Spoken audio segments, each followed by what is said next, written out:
Okay, let's make the blank. And in the interim, before I turned the camera back on, I did sand this a bit more, so it is now 1 millimeter. I mean, I just sanded it till I felt better about it. And yeah, got a bit of sawdust there. So, first thing I'm going to do is side slip slightly. That's nothing to do with freehand, that's just my particular method. And put the first wire on, and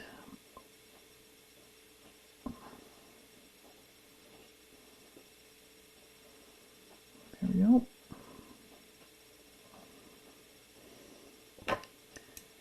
And I just lock it 3 times in the middle, chop off the rabbit ears,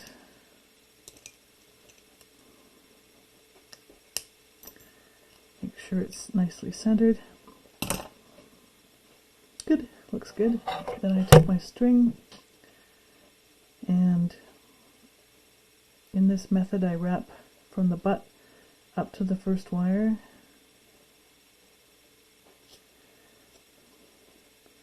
And then 4 times lightly onto the blade, I mean, beyond the first wire. Then lightly back, and then a little firmer down the tube to here. And take the pliers and open the butt just slightly. And now I start hunting for my mandrel, which is here. And put that in. Hold the reed on the sides and put it to that mark, which puts the tip right under the first wire. And then remove a bit of the string and put my third wire on. Sorry, I have to hold it up a bit higher than usual so that it'll actually be on the screen.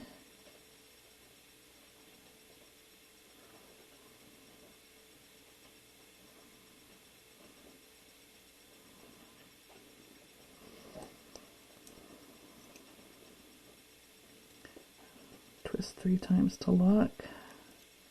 Make sure it's in position. Chop the rabbit ears. My ancient kind of, there we go. Then I crimp around the butt and tighten the wires again. Relax, lock. And at this stage, I'm going to take all the string off. So I just let it roll off like that.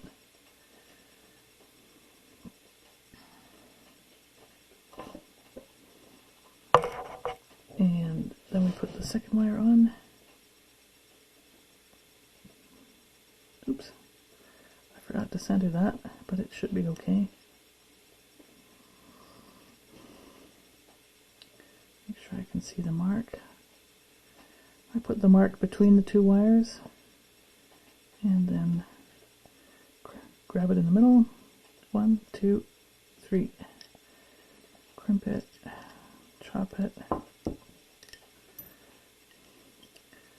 And I crimp lightly top and bottom, go back to the butt, do the sides.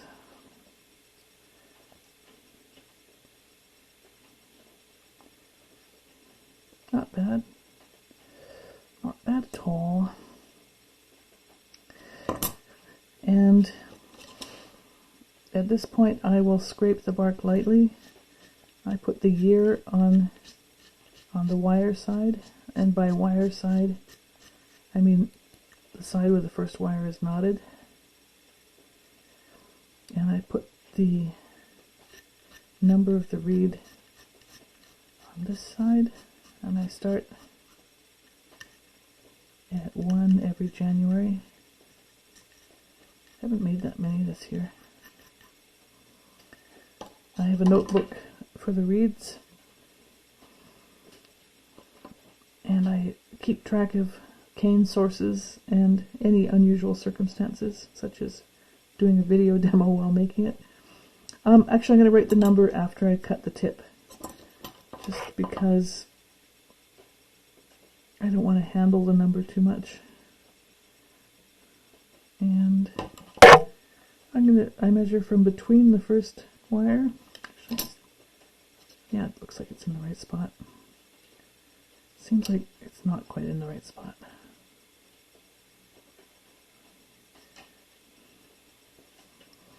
Just a little bit high. Okay, I'm back. And I'm cutting it at 29. And if you want, you can draw a line to guide you. And I cut using these leather shears. They're just beautiful sharp scissors made by the American leather company Tandy. It's not bad. It's a little over trimmed. It's okay. I'm going to just see if I can focus that. Still getting used to this machine. Oh, is that better?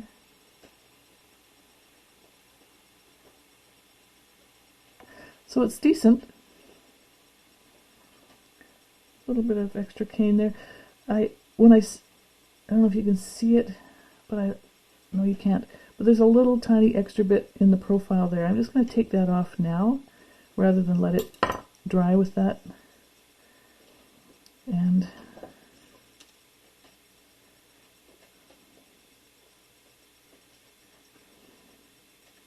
then I'll be happier. I mean, you can do this right when you cut it. If you don't like anything about the profile, just deal with it now, and then yeah, that looks better. Then it gets to dry more evenly. And I take my nail file and I chamfer the corners like that.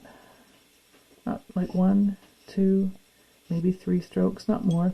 Always coming from the outside going to the inside. And that's it. I bet it grows. Yeah. Not that I usually check, but it just kind of looks thin and ready to go. So there you have it. It's not hard, and use all your instincts and training that you've developed using machines. And if you've never done any reed making, then just proceed with common sense, and definitely look at reeds of yours or blanks that you like and assess their shape, looking at them and feeling them. And if you have a reed that you love, take it apart and look at it inside and out and feel the taper. For me, it's always far less obvious once the reed is fully finished. The tapers are also smooth, but feel them and it'll inform your instincts and your awareness. And as I've mentioned earlier, I've made about 1,000 reeds in this style, freehand style, and I began using them in concerts and recordings very quickly. My first recording is the Vivaldi concerto album, and I used reed 32 and a couple others in the 30s, so that wasn't that many reeds. It's really not hard. You can also use it for contrabassoon or historical bassoons, and that's where I find it tremendously helpful, is with the historical bassoons. Every time I borrow a different instrument, I have to make a slightly different reed, and if you try your regular reed on it and it's too flat or too sharp, then that's your starting point, and then you can freehand a slightly larger or smaller, or narrower or wider, or more steeply tapered, or less tapered. It's such responsive material. It's amazing how little trimming has to be done. So jump in there and try. And if you have any questions at all, write to me. Thank you. Bye-bye.